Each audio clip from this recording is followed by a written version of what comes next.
Hello everyone, I'm TJ the Brickwright and welcome to my LEGO room. Today is a very exciting day, mostly for you, a little less so for me. We have 33 entries into the New Republic Interceptor Contest, and we're going to be going over each and every one of them. If I only spend 60 seconds on each one, that means this video is going to be a half hour long.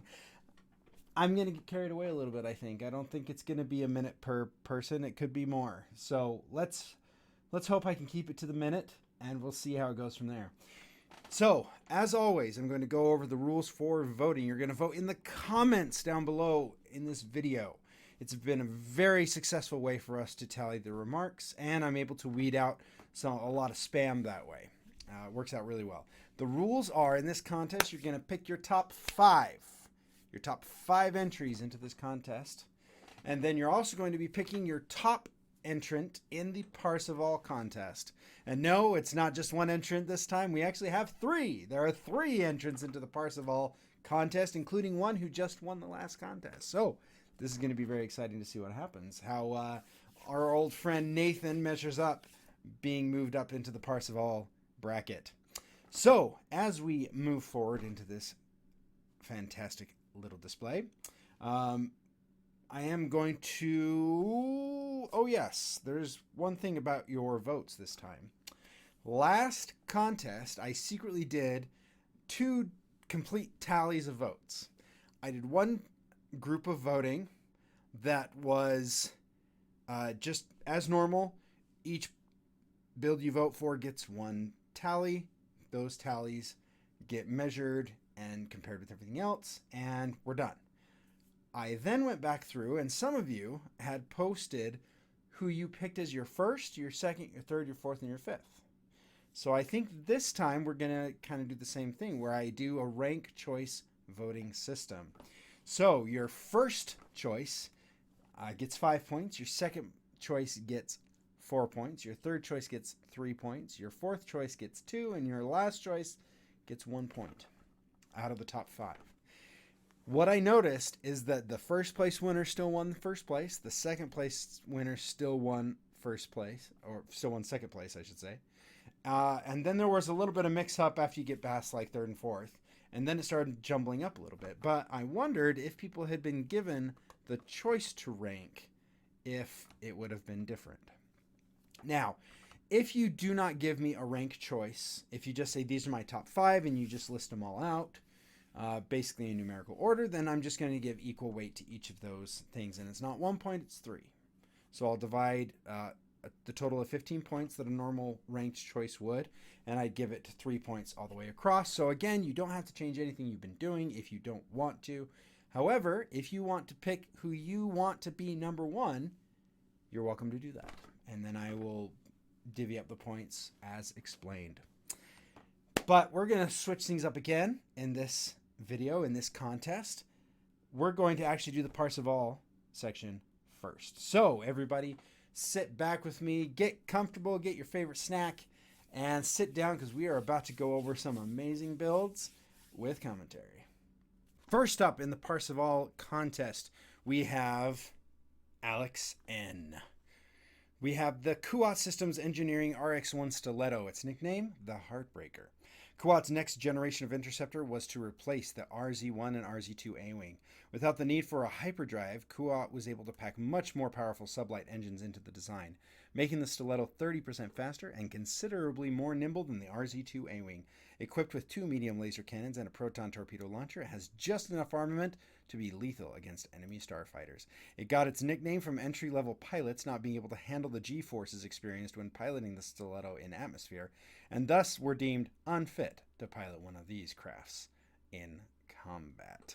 So Alex did a fantastic job with this build. I love the backstory behind it. One theme that we're going to see throughout this whole contest, is modifications and adaptations of the A-Wing. In this particular case, we see something, I'm sorry, I don't want to spoil it, but the front forks of the A-Wing being cut deeper. So instead of just a little notch in the front of the A-Wing that we see before, we actually have this big cutout, and removing a lot of the calculations and the hyperdrives and stuff like that is a fantastic extra detail. In this case, I also really loved this little image here. I wanted to stay on this for a minute because you have the little fueling pod over here, and then you have the little connection to the ship, the fueling spot, the filler valve, if you will. I'm gonna have to research that little knob at the end because it's so simple. It's only like 4 pieces, but it looks so good. It looks so good. A brilliant piece of brilliant build technique right there, I've got to say. And then if you look underneath it, the shape of it, just that bent to it, is so unique and so alien. It totally works in Star Wars, in my opinion. The cockpit looks fantastic there. We see the pilot engaged right there. We can see that the filler valve on one side is not the same as the other side, which is cool. The shaping is fantastic. It looks like an A-wing shape that would be modified and adapted and made better for the New Republic. Congratulations, Alex. You did great here, and good luck. Our next entrant into the Parseval bracket of contests is our good friend, Mustafaryan. Similar to how the Delta Jedi Starfighter, I'm going to get it right, I promise, influenced my design of the D-Class Mediator for the previous level of contest, the New Republic Fighter contest, the ETA Jedi Interceptor influenced his design of the E-Class Arbiter, which is the name of this fantastic ship. E is actually a shortened abbreviation for the ETA Interceptor. Very similar to our good friend from episode 3. So that we can see where that design inspiration came from. E for ETA. While the Delta and D-Class starfighters had more of a peacekeeping role, the ETA and E-Class interceptors had, or have, a more aggressive combat-focused role. It's built for ship-to-ship combat with its forward weaponry and very thin silhouette. However, we're still talking about the New Republic, so the E-Class Arbiter's weaponry is largely tucked away and only visible from the underside. It will effectively eliminate threats, but does not need an overly aggressive design to do so. The citizens of the New Republic may not fully appreciate the heritage of both the D-Class Mediator and the E-Class Arbiter, but they can later learn the lore of the Jedi without the Empire censorship and come to recognize what these new starships represent. So, very fun idea to call back to the Jedi, even though most people wouldn't remember what the Jedi did or what they had. Here's a great image of all the weaponry being underneath the ship. So when you're looking at it from like a peacekeeping role, when people are looking from the side or from above, it looks very clean, very polished, and not a lot of guns poking out everywhere, which is pretty cool. I really love the design. I've always been a huge fan of the ETA-class Interceptor. The combination of the windscreen sections to give it that bubble look was very well done, and what a neat idea, I think. I think it worked out really well for you. I've used just the 4x4 dishes before. I haven't used a bubble and tried to turn that into a continuous canopy, but I think you may see something like that in my future. So, good job, Mustafaryan. Good luck. And our last entry into the Parseval bracket of the contest is going to be by our friend Nathan S., who won in the last contest. So, let's see how Nathan matches up to our previous contestants. This ship is the O-class starfighter, or the O-wing interceptor. I'm sorry, the O-wing interceptor, and it is called the Haza class starfighter. I had to look it up real quick. Haza is the German word for hare, or in colloquial terms, rabbit in the United States. So the reason it's named that is because when it has the maintenance bays opened, it looks a little bit like a rabbit, and we'll see that in just a little bit. So the ship project started to help the New Republic with their fight against the Imperial remnants of the Empire. The New Republic needed a lot of starfighters to combat the Imperial remnants, and they needed it fast. The New Republic decided to make their own version of a TIE fighter, something small, fast, cheap, and something that could be mass-produced in a short amount of time. So, the New Republic started the O-Wing project, using all the materials available from all the Imperial shipyards they had taken over. This is the starfighter version of the Starhawk project. So, for those of you who know what the Starhawk project is, they basically took Star Destroyers that were in development or being built, kind of stripped out parts of them and put them together into a new ship called the Starhawk. So this is kind of the idea behind the O-Wing interceptor. The New Republic even started a side project to create an army of droid pilots to pilot this thing because they didn't have enough pilots to fly all of the O-Wings they were making.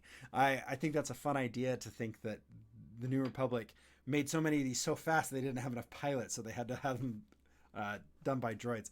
This image is awesome. This shows you the rabbit configuration, or hare. I know there is a scientific difference, but to me, rabbits and hares, same family, right? So this is actually a fun little detail in this image that really made me like this one, is that the other two previous Parseval contest entrants had the forks coming out in front of the ship and a big divot in the middle going towards the pilot. And Nathan did the same thing, just on a smaller scale. So the points are a lot closer than the other ones. But the divot is still there. And so you can see the inspiration behind it. I thought that was a really cool idea and a fun move for Nathan to throw in there. And here we see the droid pilot and the human pilot in the ship. It's so fun to think that they had droid pilots. And when I said you had to have a pilot, I didn't say that it had to be like a biological creature pilot. Everybody could have done droid pilots. I didn't even think about that. But congratulations, Nathan, for thinking outside the box on that. That was really cool. I love those kind of creative energies. And that's why I do this. I love seeing what you guys come up with. It's absolutely fantastic. And once again, Nathan, good job and good luck. And once again, I forgot to label any of these with letters or numbers so that you guys can vote for it properly. Oh my goodness. Okay, let's go through all these first three entrants again. For the letter A, we have Alex.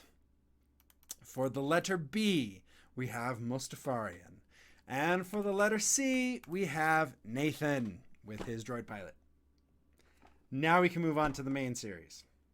I apologize. I will remember. Maybe.